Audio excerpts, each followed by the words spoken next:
This episode of the Jason Wright Show is brought to you by ShopAuthenticHealth.com, the supplement company I co-founded with Dr. Gus Vickery. At Authentic Health, we believe optimal health starts at the cellular level. That's why we created the Authentic Health Stack. That is the foundational stack, a science-based foundational supplement system designed to help your body function the way it was meant to. No gimmicks, no trendy shortcuts, just real clinically formulated nutrition that supports energy recovery, focus, and longevity. If you're ready to feel better, think clearer, and age stronger, I know I am. I hit that 50 mark this year, and I am all about not going past 50 biologically any sooner than I have to, and this is part of my plan. So if you're interested in the same thing, go to ShopAuthenticHealth.com and start building your foundation for lasting health today. And don't forget to use promo code JASON for a 10% discount off your first order. Now, enjoy the show. Hey folks, welcome to the Jason Wright Show. Today's guest is Bishop Foreman, known as the People's Bishop. Here's a little bit about Bishop Kevin Foreman. Kevin Foreman is a Renaissance man who has devoted his life to changing lives. Born in Denver, Colorado, and reared in Orange Mound, an area of Memphis, Tennessee, riddled with the plight that often accompanies the inner city. From humble beginnings through God's amazing grace, he has defied statistics and transcended superficial boundaries. Today, he is an influential pastor, successful church planter, bishop, success coach, in-demand speaker, author, philanthropist, and entrepreneur. Bishop Foreman is the founder and chancellor of Harvest Bible College, pioneering #FitHarvest to promote healthy living in the Harvest movement. Bishop Foreman celebrated successfully shedding over 95 pounds through simple yet powerful lifestyle changes. This is a testament to God's desire for us to walk in his shalom, where nothing is missing, nothing is lacking, nothing is broken, and all is well. Please enjoy this conversation with Bishop Kevin Foreman. Also, if you like this episode, please click like or subscribe if you're watching on YouTube. If you're listening to it on Spotify or Apple Podcasts or wherever you get your podcasts, please leave us a 5-star rating. And now, enjoy the show. Bishop Kevin Foreman, welcome to the Jason Wright Show. How are you, sir? Man, I'm excited, glad to be with you. Better than I'm here with you, man. Excited about it. Well, I appreciate that. And I want to dive right in because your story, from what I know, and like I mentioned before we got on, when your team reached out to me, I did a little bit of research, and there were a whole host of things that made me think, you know what, this could be a cool conversation. This could be some iron Right. sharpening iron. And not the least of which was the fact that you obviously strive for excellence. You are a man after God's own heart, from everything I can see. Uh, you've had a really cool health journey, which kind of ties into something that I'm very passionate about. You know, the closest thing I have to a hobby is health and wellness. I don't hunt, I don't fish, I don't golf, I don't do anything, man. I try to stay healthy and run my businesses, and that's about it. So Yeah. so I was really excited to get you on and learn more about you personally. So with that, let's just start right here, and I want to know at least one or two kind of those defining moments that brought you to where you are, Bishop Foreman. And you can start anywhere you Yeah. want to. I mean, I'll have your whole bio. I've already got it teed up and ready, but just Yeah. tell this audience who you are and what kind of led you to follow your faith call and how you ended up here now on the Jason Wright Show telling this story. Listen, well, again, thank you so much for having me. As I share with you what you're doing, having conversations, I think is so pivotal. One conversation can be a major catalyst to life transformation. So thank you for that. You know, my journey is really amazing. And sometimes you got to step back and look back at your own life and just say, wow, like God has been good to me. I was born in Denver, raised in the inner city of Memphis, and then returned to Denver. And I would say when you talk about a couple of pivotal moments, I think one, I was 16 years old and we were coming home for what we call watch night service. So it's just church on New Year's Eve. I was the joke is I came out of my mom's womb with a Bible and a briefcase. So I had this affinity towards spiritual things, this affinity towards business and success and that type of thing. Those two worlds always worked in conjunction. A lot of people see them as separate. I see them together. In fact, I think it is my spirituality that empowers my success, empowers me to do the other things. And so there's a scripture, Revelation 5:10.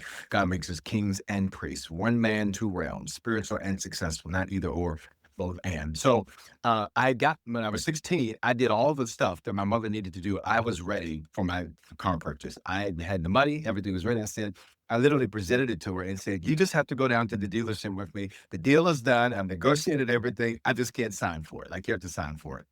And so I just got in this car a week and a half earlier. It was an Infinity G20. I mean, it was nice. And then my sister was in the passenger seat. We're leaving church. We're in Denver at this time.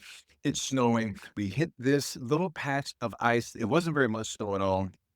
Car spins out of control, and we get out of the car. We look, we're fine. There's no injuries. The only thing I hit was a bus stop, and I look around and I see in my door, on my side of my door, there's these gashes through the side of the door in the car. And I'm thinking, now where did these come from? Because, the only thing I hit was the bus stop, and the bus stop was, a back and a seat. Like, where did these 3 gases come from? And I remember that night. That night, I felt like, my life I said, "Okay, life is real to me in a way that it's never been real to me before, because just like that, it could have been over." That night, I went home and I prayed. I said, "God, what am I here for?" At that time, I was involved in music ministry. I started my first business when I was 12. I've been in music ministry since I was 12.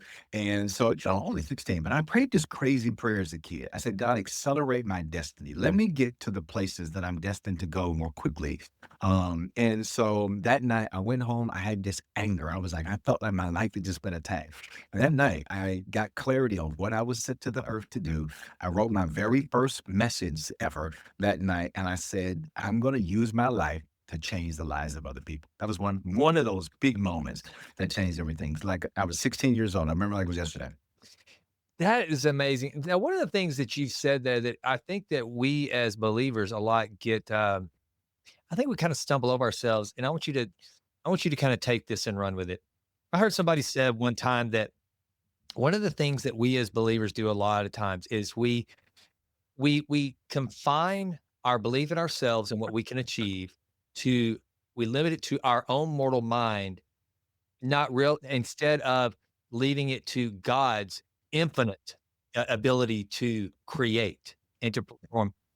Whenever you hear that, like, what are some of the things that practically that when you started getting this revelation and you started thinking that you could achieve more? And I love the fact that you asked for God to accelerate wherever I'm going, Lord. I know I know you got good. I know that you're working all things out for the good of those who love you and are called by your name. Well, wherever it is that I'm going, and to show me that love, I want to get there quicker. How do you practically kind of nourish that to make sure that you yourself and anyone listening to this podcast doesn't limit their beliefs in themselves on their own mortal beliefs, but is able to say, here's where I stop, but Lord, here's where you begin. How do you do that? Yeah, that is such a good question. I actually was just talking about that today. You get to keep every limiting belief you have and you want. You get to keep those. So if you want to believe that all I can do is in this box, you get to believe that. If you want to believe all I can do is in my future is based on what's happened in my past, you get to believe that. From a kid's age, I just decided that what I beheld was an all I could become. And the boxes and the limitations and the things, that I grew up, I'm the first in my bloodline to achieve at certain educational levels, certain financial achievements. I'm the first bishop, which for those unfamiliar is just a pastor to pastors. I'm the first pastor. I actually ordained my grandfather, who's passed away now, but I ordained my grandfather into the ministry. I started the Bible college that conferred his doctorate on him. I'm the first. And so I made the decision that I'm not going to let my future, or excuse me, my past determine my future. I'm not going to let the boundaries or limitations I've seen confine what I believe that God can do. And so you get to keep whatever you want to believe. There's this powerful scripture. Whatever you bind on earth is bound in heaven. Whatever you loose on earth is loosed in heaven. Now, there's so many ways that can be applied, but here's the simplicity of the message: that if you say that's as far as you can go, heaven will agree with you. If you say that's as far much as you can do, heaven will agree with you. And there's tons of examples I could use if we jumped into that. But the reality is, I think for me, I just said, take the limits off. Like, who's to stop me from asking? James says, you have not because you ask not. I was like, I can ask for whatever I want. I can believe for whatever I want. I think that's why one of the things that I'm coming back in touch with even more. Bible talks a lot about having childlike faith. And think about it. Kids, we believe anything. A kid thinks, I want to be a doctor, I want to be a lawyer, I want to be an astronaut. We don't start limiting our beliefs until someone says you can't do that, Yeah. or something says you can't do that. But I think what happens is we begin to lose our childlike approach to life. and our sense of adventure and our sense of let me go after it. And now we become adults. And the danger of being an adult is that you'll think yourself right out of the greatest days of your life. Mm. Isn't that the truth? Isn't that the truth? Yeah. One of the things I want to get your take on this. One of the things I see, and I've got a lot of family members that I watch this happen to. I grew up in a pretty typical Southern Baptist upbringing in Yeah. small Yeah. rural East Texas, and so everybody around me in my family grew up that way. Yet I see some of them, they live under kind of this cloud of darkness, whether it's chronic pain or illness. Or, I've got a younger brother that spent most of his life, I mean, not just his adult life, I mean, from the time he's, like, early teens, incarcerated, and now he's been put away for a long, long time, he's probably never gonna get out, Right. and, I remember he was out for a little while, and I wanted to help him and mentor Okay. him and try to reconnect with him, and there was always these reasons why he just couldn't get his act together. Bishop, why is it, and what do you say to those people, maybe in your congregation, the part members of your ministry that they put so much power in external forces to oppress them, to hold them back, even when they're believers. Even when they're Yep. believers, they allow this to happen. What do you say? Because I think that's one of the biggest things we're struggling with right now as a society. And like I said, I think whenever we say that I can't because of anything other than maybe the way we're pursuing life in our own life, you're giving so much weight and power to an external force. How do you coach people through those Oh, times yes. to not have that victim mentality, but to be more of a champion in their life? What do you say to them? Oh, that is so good. I'll go kind of deep on this answer. When you look at the Hebrews in the scripture, they go to this promised land, and the promised land they say is filled with giants, right? Giants, that Hebrew definition of that word has a few different definitions, but one of them means to settle or to be, to just exist. Sometimes the giant that we face is just to settle or to be. And I think whenever I'm chatting with people, I always begin to deconstruct this thought process and thought pattern. Paul says, I can do all things through Christ who strengthens in me. So when you look at that, it's like, all right, so why can't you do these things? Why can't you do these things? And normally it is this layered thought process, this layered mentality, these layered mindsets that are built up over time, and then they're reinforced. So you become a self-fulfilling prophet. It's like, "You see, I tried it, look what happened. Well, see, I tried it, look what this, and see, I tried that." And so you literally have to deconstruct that. And the best way is demolition. And you want to know one of the greatest ways that I believe God creates the opportunity in our lives for the demolition of some of those thoughts is for us to confront head on those very things that we feel like we can't do, that we feel like we can't achieve. For me, one example, fitness. Because of my schedule, because of my life, I used to eat really bad, eat a lot of fast food. I was a fast food connoisseur. You name the restaurant, I'll tell you what I wanted, how I wanted it prepared, and the Coke Zero that I wanted to go with this, so I didn't feel as bad about it. And I could tell you, and I said, okay, this is not, I want to live a long, healthy, anointed, prosperous life. This is not going to work eating like this. And I went to a doctor's physical and I tried everything: slim slow, slim fast, protein power, eat all the carbs you want, Atkins, whatever. I tried everything. A Tabo Life, I tried everything. Tabo, P90X, I did it all. And I went to the doctor, did a physical, and she said to me, she said, Dr. Foreman, if you get another click up, you're going to be pre-diabetic on was that the A1Cs, whatever that is. Mhm. And I said, well, that's the problem. I said, this is not acceptable. So we did a 21-day Daniel fast, so basically fruits and vegetables. And at the end of that, I remember praying and saying, I can't keep doing this. Yes, I've tried lots of things. None of those things have worked, but there's got to be something. And I think sometimes it's where you get to a place of desperation and it becomes a fork in the road. Like, what are you going to choose? Like, either you're going to live, or you're going to die, you're going to prosper, or you're going to not. You're like, what are you going to do? And so I said, okay, God, I've tried everything. And here we go again. I said, you have to give me a strategy. So I come home, I do the 2 services in the morning. That afternoon, I'm in my afternoon slumber, and I flip it on to Netflix, and there was this documentary about food. Now, honestly, I have not been able to find the documentary since then. It's none of the ones that are on there. I haven't been able to find it. That documentary changed my entire view. 60 minutes changed my whole view of food, eating the whole thing. That night, I created a plan. Just literally, out of nothing. I said, okay, I'm gonna stop eating after 6. And this before intermittent fasting was a thing. Okay, I'm gonna do this. Okay, I'm gonna do this. Created the plan. Within 3 months, lost 75 pounds. Whoa. A few months after that, another 95, or another 20, excuse me. Total now 130 something pounds lost, all natural. Majority of that just through changing what I'm eating. Of course, now I'm in strength training and stuff like that. But it was a real simple decision. That's a small thing to some. To me, that was a big thing. It's like I've tried everything. You just have to make the decision that no doesn't mean no. I don't have to take a no. It just means not this way. Mm. There's got to be another way. And that's how I view it. No one has the power to tell me no. The Bible says the promises of God are yes and amen. So it's a yes. I'm just not talking to the right person. Because if you're telling me no, then you're not the right person. Because there's a yes on the other side of this. Man, I love that attitude. And well, I got to ask you because it's just, I love to geek out on this stuff. Yeah. So tell me Yeah. kind of what does your nutritional plan look like right now? And like, I know you say you don't have to eat after 6. I try to, mine goes a little further. I've done intermittent fasting for years as well. But now I just basically have a deal where I try not to eat after 8 o'clock or before 11 a.m. And usually I don't want to, I'm not hungry. But like, Right. what does your training look like? Oh, great question. So right now, what it is, I gotta be honest, this is another one of those things, right? So I used to hate going to the gym. The concept of the gym, because you see these guys, they're just head, shoulders, knees, and toes. I was like, oh, I'm on my neck. Like I speak for a living, so I don't want to just be like this. And so I lost all the weight, did great. Corona pandemic hits, and I was still eating like normal. Something happened though, because I had to go speak at a formal event. I went to put on my tux. It was in Huntsville, Alabama. And at that time, our headquarters was still in Denver. I go to put on my tux, and the pants are like, not today. And so I said, I got to do something different. So here we go again. I was like, well, God, I need another strategy because what I did to get here got me here, but now I have to do more. Yeah. And that's the big bridge many people face is like, if you're constantly evolving, constantly doing better, the you were to get to where you are was good enough to get you to where you are.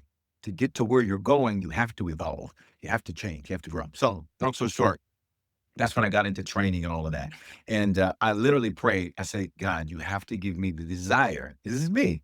You have to give me the desire to love to work out, to love to go into the gym. So I started doing these 15-mile walks. I started like Forrest Gump. I was downtown Denver one day. I just started walking. And I went, you know, 2 miles. I'm like, I feel great. Another 2 miles. I feel great. Another 2 miles. I feel amazing. I just kept going. Before I knew it, 15 miles. So I would do that 3-4 times a week. And normally my brisk walk, brisk jog. To your question, what is my training routine now?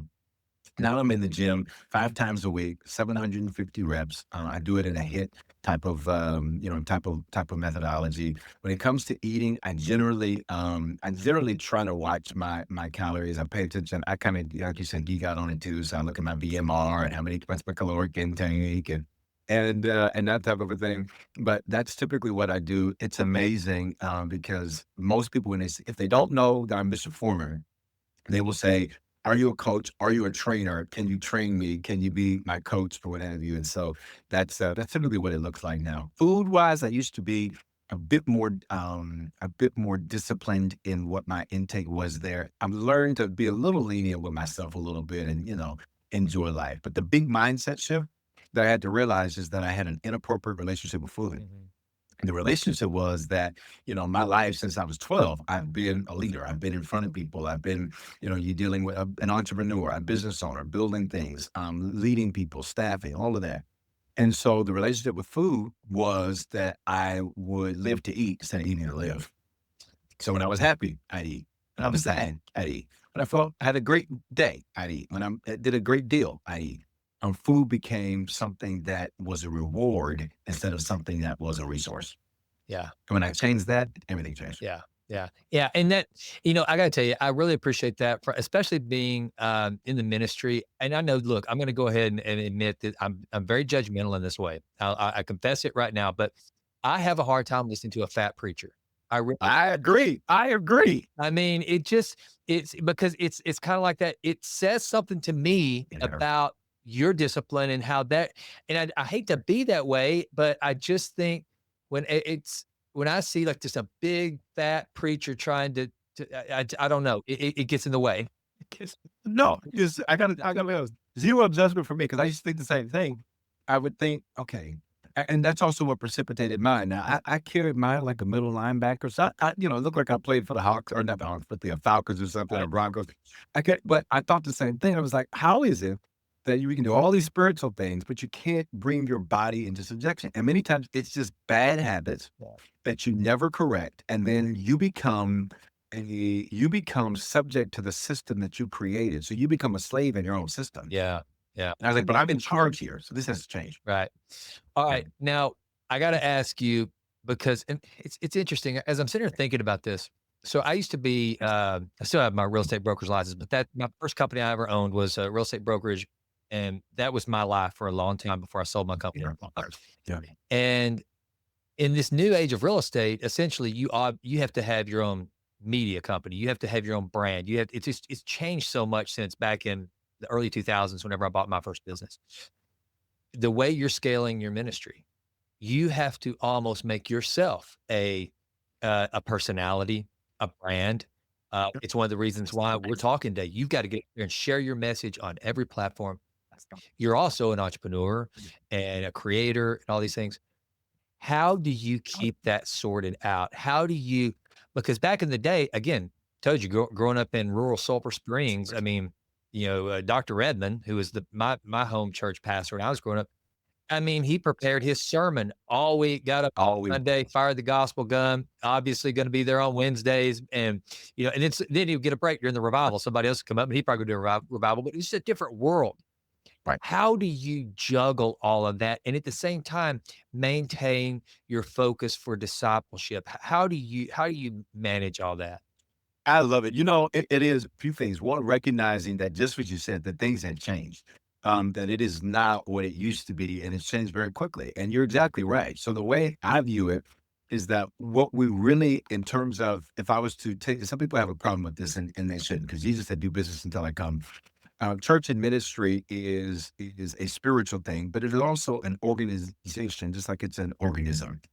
If you don't run it like a business, good luck, telling, Georgia Power, the Lord is paid for this. I mean, okay, all right, good luck. I mean, no power today. Right. So you have to run the business of it. And so you have to execute business and what have you. So I really view it as we're like almost like a TV station or TV network in the sense that every day there's content. Every day, and I had to embrace that. I gotta be honest, I didn't easily embrace that. I used to say, "I'm a real pastor. I don't have time to be out here on social media doing all this kind of stuff. I'm a real pastor." And they're like, "No, you want to get out there." This is the way I was used to traditional TV. So I was used to TBN and Daystar and CTN and Let's See, and all of the different TV networks. And in Denver, we were the first church that came on, non-Christian stations. We came on every network except CBS. And so we were the first local church to do that. And so I was used to that, a 28:30 program. It's produced, you got your B-roll, your audience responses, all of that. That's what I was used to. I was not used to, just you could hold up your phone and do a video. Got it. And so I remember, on Instagram in particular, I was sitting at like around 50,000 followers for a while. I was like, "Okay, this is great." But I was just so disenchanted with it because I was like, I didn't really grasp that the world had changed as fast as it did. And which is kind of crazy because we were very avant-garde with things like streaming and apps and all of that. We really adopted a hybrid model pretty early on. But with this other stuff, I was just like, I'm not doing that. And I sat down with a friend of mine who actually lives here in Atlanta now because we moved our headquarters from Denver to Atlanta. And I said, "So, you're doing great on social media. What do you do?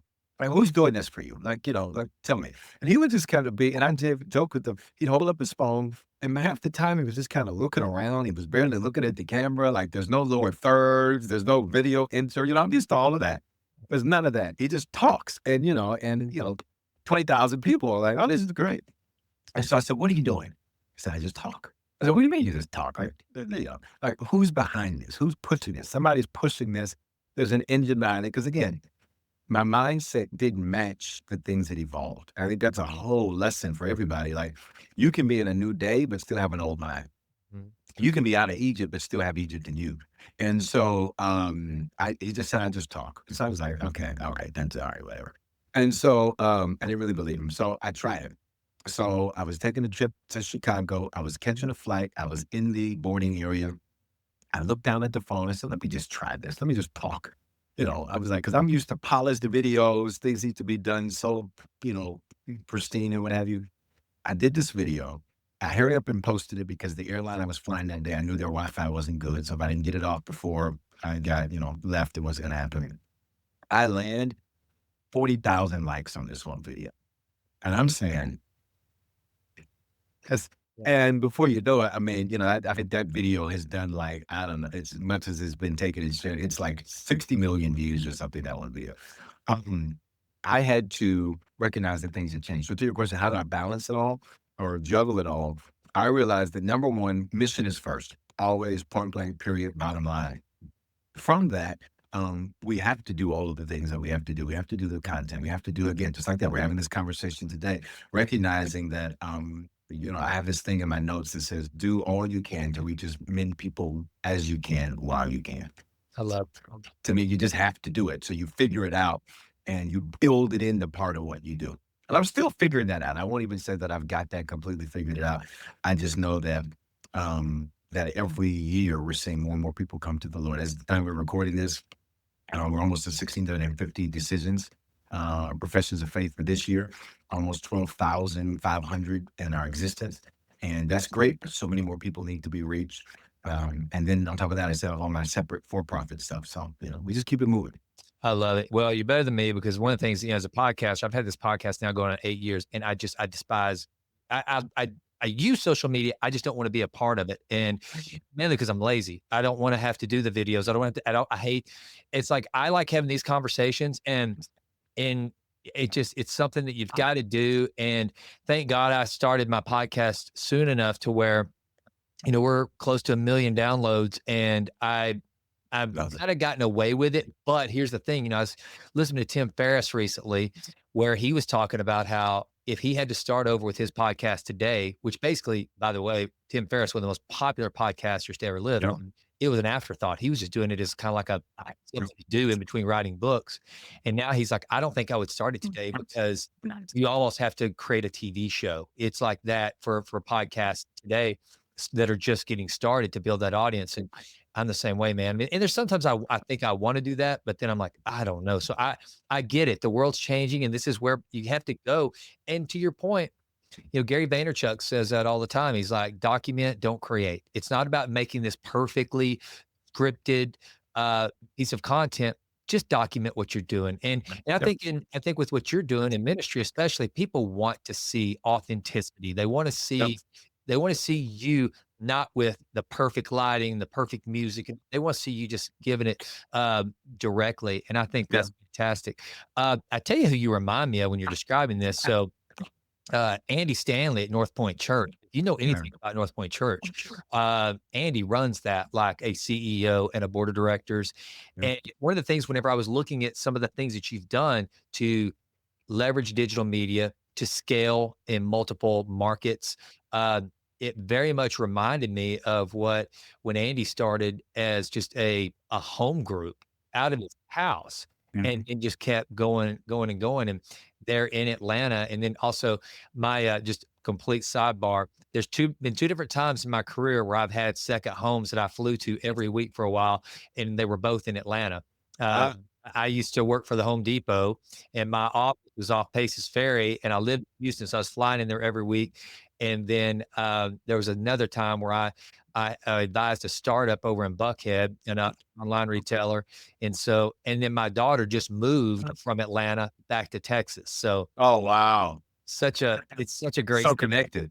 Oh, yeah. So maybe sometime I'll come out there and we'll, is Pity Pat's Porch still downtown? It used to be some of the best fried chicken downtown, but Pity Pat's Porch, we used to always go there. And then Garrison's was another restaurant, but there's a couple of little stops where we used to go when I worked there. So maybe next time I'm in Atlanta. Listen, we got to hit them up. I'm always looking for something good to eat. So listen, I'm always looking for that. I love it. But let's talk a little bit about the business of church, because it has changed so much. And one of the things that's so hard to do in any business, you get to see it from both sides, ministry and the private sector, which I believe. And by the way, for those who are listening and they're wondering why they tuned into the Jason Wright show and I'm talking to Bishop Foreman, it's because I'm a big believer in marketplace ministry. I believe that everywhere you go, right, there's a ministry to be served. So how do you plan for scaling Right. because it's one of the hardest things, man. And it looks like kind of like you've grown from this. And take me through that. Take me through the Sure. history, where you started to where you are now, because it looks like you're in that kind of hockey stick phase of growing your ministry. How do you do that? How do you know when to add staff? How do you know when to start building the team around you that's gonna not only get your vision, but actually help you to execute Execute. that vision? How does Oh how are you man, love this question. So, I recognize, and again, as I mentioned, started my first business when I was 12. I pioneered this program in Denver, Young Americans Bank, called, it was just their business loan program. So they had a special charter from the state that did loan products for kids under 18. In fact, to this day, if people go there, Young Americans Bank, it's in Cherry Creek in the Denver area. On the second level, they have something called Young Ameritown.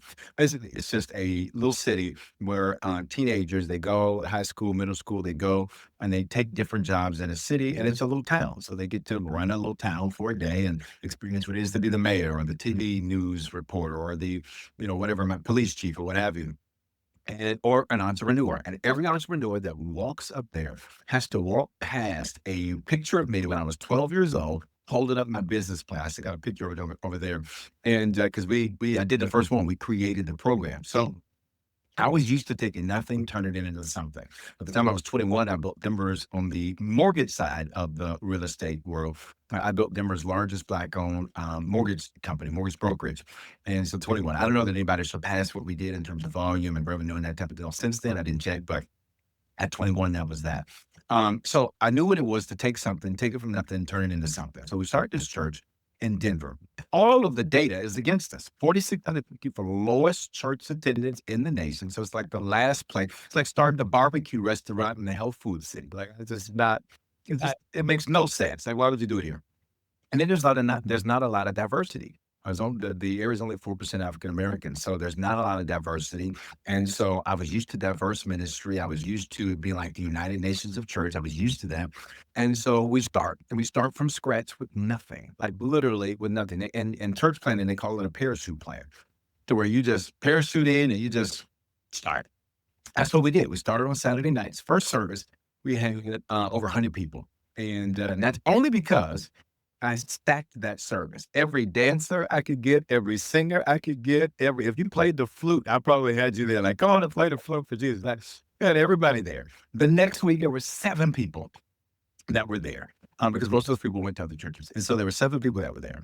And, the statistics say that when you plant something week 2, you should expect a 50% drop off. That was, a 93%. So, I'm like, we gotta do it, right? And so, well, we took that, turned it into something. Part of that was a resistance I had because honestly, I didn't want to be a pastor. I've been an associate pastor for years. Been in ministry for years. I was very comfortable being someone's number 2, execution, vision, strategy. I like to be in the heavy. I like to be in the guy that you didn't want to meet with me because you knew it was going to be a tough conversation. Like I liked that. I like the operations and the logistics. I liked all of that. And so, but God had another plan. And so we go from there and we then we move to Sundays. We do something else pretty crazy. We get on TV, like a 6-month-old church. We go on TV and we have one camera and we have to shoot B-roll, like the audience responses. They have to use that camera after church to shoot the responses of the people because they have one camera. My camera guy got from the Ohio Center for Broadcasting. And so, he was basically like an intern. So a lot of the shots, he couldn't keep me, he couldn't keep me in the shot. It was just the craziest thing when you look back on it. But we were on ION, we were on Fox, we were on all these different networks. And so we began to see some amazing results.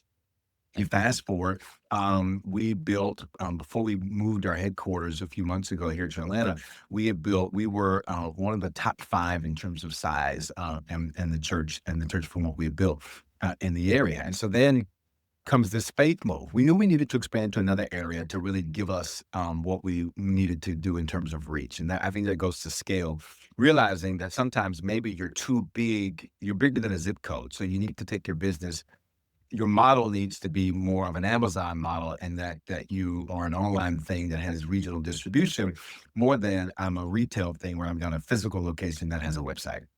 We chose to have the more of the hybrid model because we knew that. So we began to look at the numbers. We said, Denver's our number one streaming area, but all these other cities, you're seeing not only great viewership, but great support.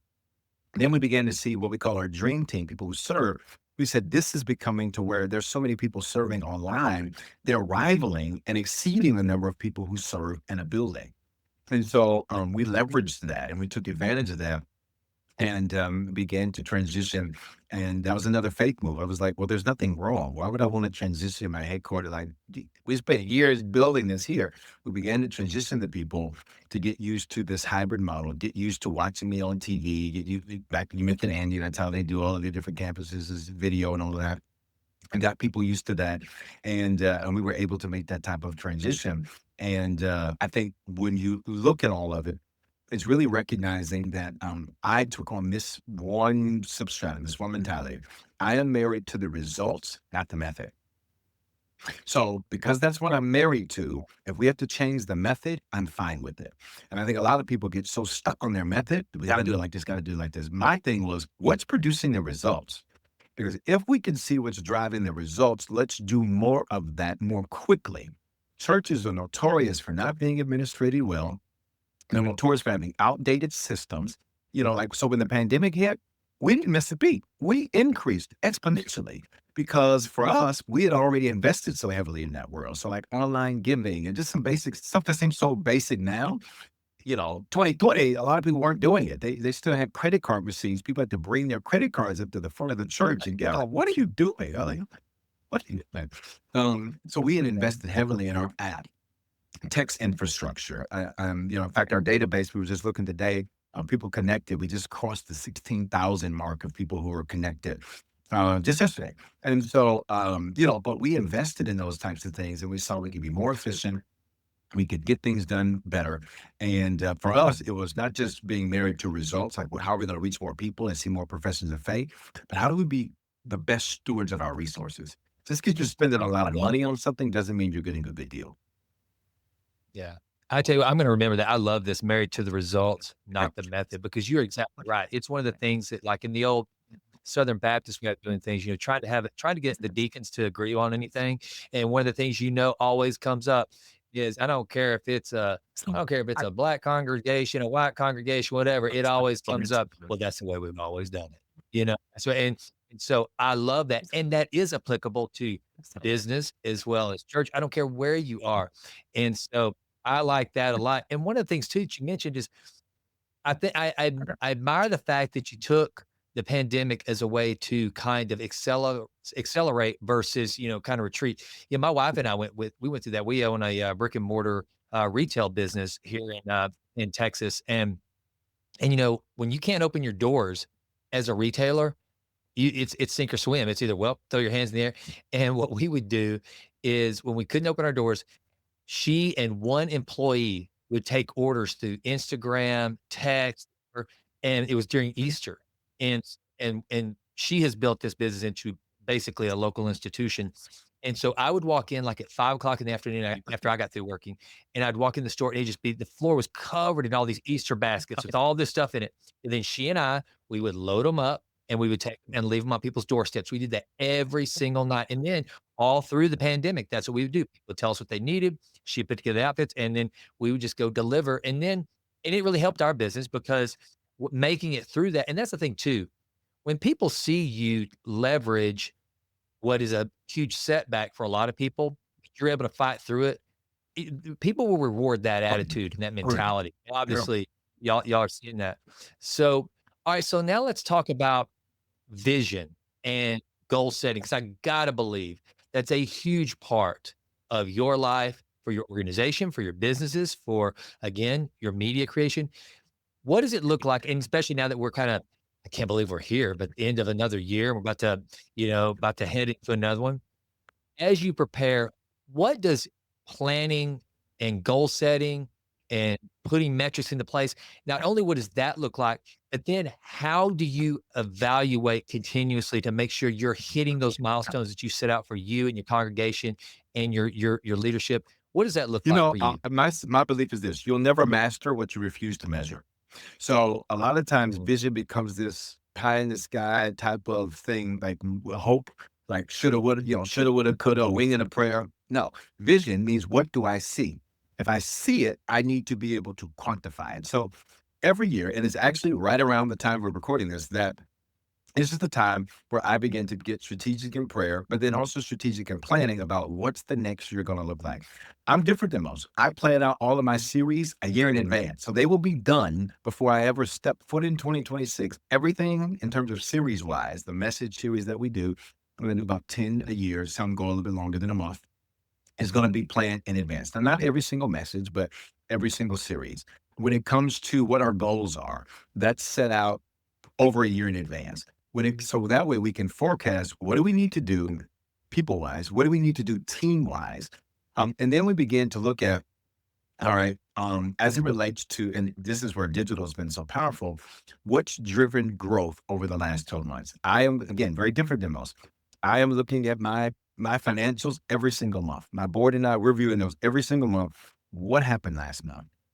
Where do we see greatest impact when we invested? For example, we get excited about what we give, right? We don't just get excited about what we receive, we get excited about what we give. So when we look at the metrics that say we've given almost $1 million to missions, that we've given 250,000 pounds of food away, 200,000 articles of clothing away, 30,000 toys away, we say, all right, where have we had the greatest impact?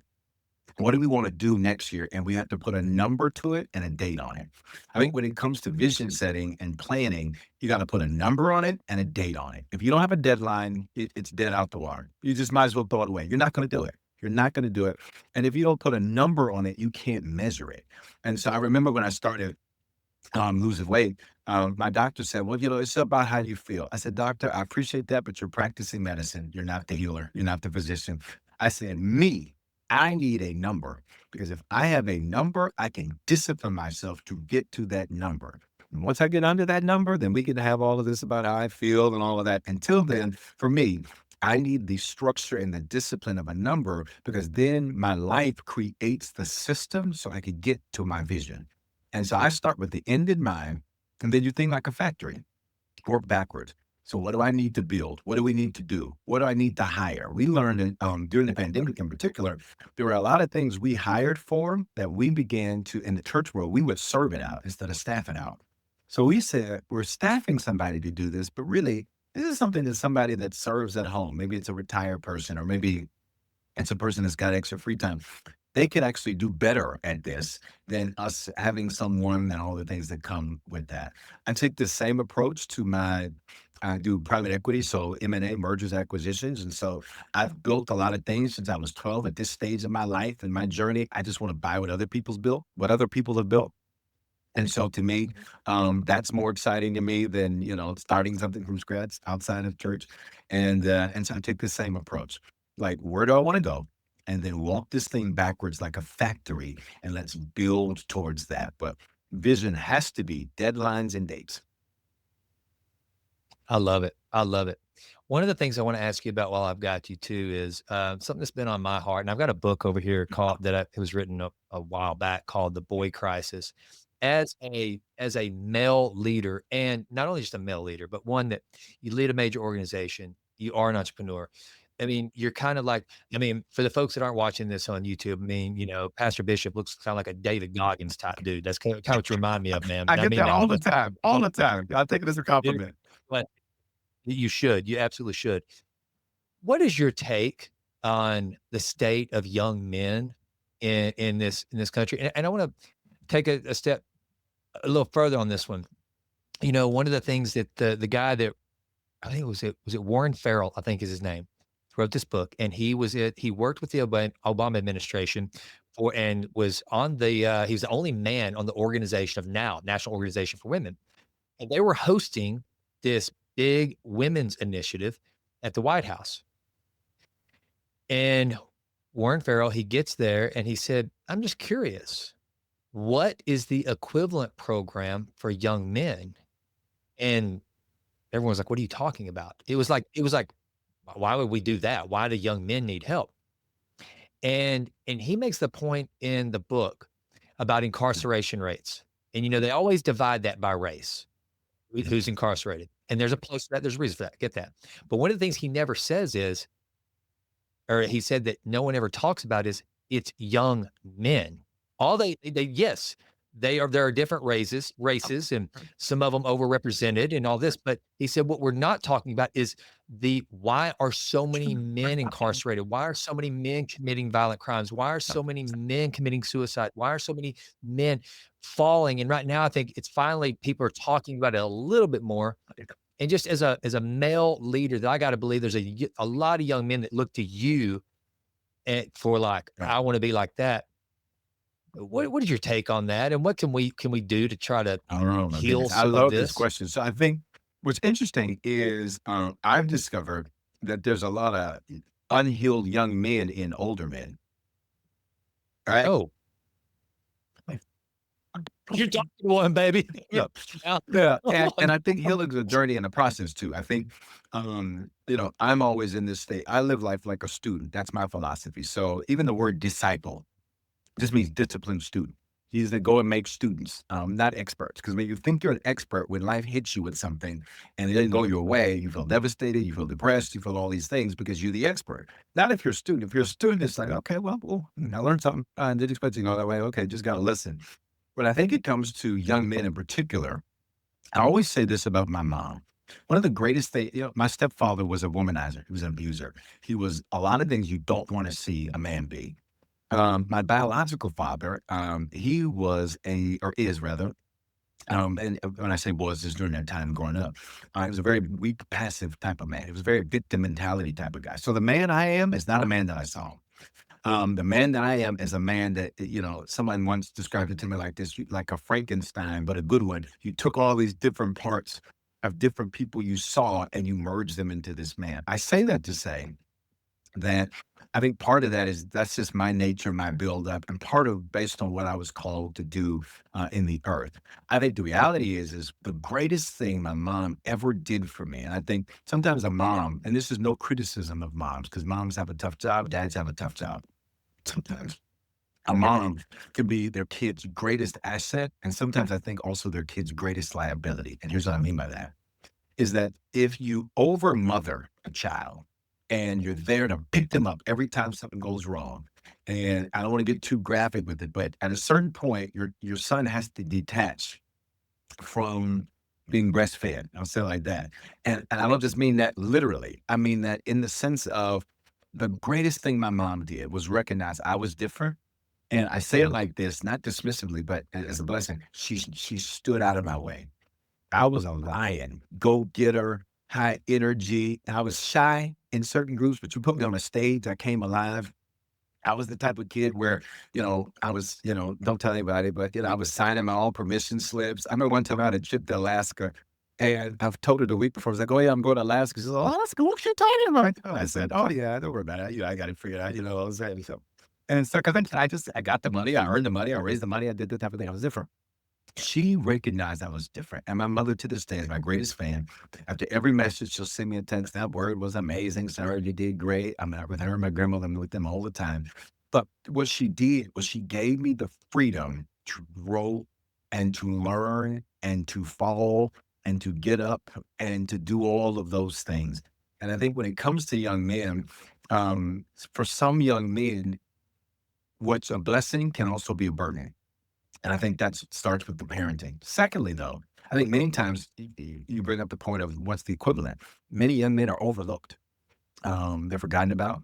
You're told to just be tough and you never learn to address your feelings, never learn to address your emotions. So you got all this stuff built up. And then it manifests as what? As anger. It manifests as violence. It manifests as addictive behavior. It manifests in all these things because you never learn how to express yourself. Because where do men go where they're taught to express themselves? So I think for me, what I always strive to do is, you mentioned it earlier, is to just be real, to be authentic, because that gives another man permission to do the same thing. You'd be shocked how you being you gives somebody else permission to be them. You don't even know that they're looking for Amen. permission, but when they see you be you, they're like, okay, well, he Mhm. can do it. Okay, then maybe I could do it. I think that often young men are overlooked. Yep. And so to me, we strive to do everything. I mean, in the business I built, I would intentionally go after young men, even to this day. I intentionally look for young men to give opportunities to that perhaps have been overlooked, marginalized, whatever. to say, like, you matter. Like, you have something valuable to add. You're more than just a breadwinner. You're more than just a provider. Like, there's so much more to you. And those conversations are never had, which is why I think you see so many angry, frustrated, young men, and not just incarcerated, but I mean, sometimes you can be locked up and not be locked up. And I think that's almost Yeah, man. worse because you're in a self-inflicted prison versus one that has been inflicted upon you. So, I just strive to be authentic. I strive to be real.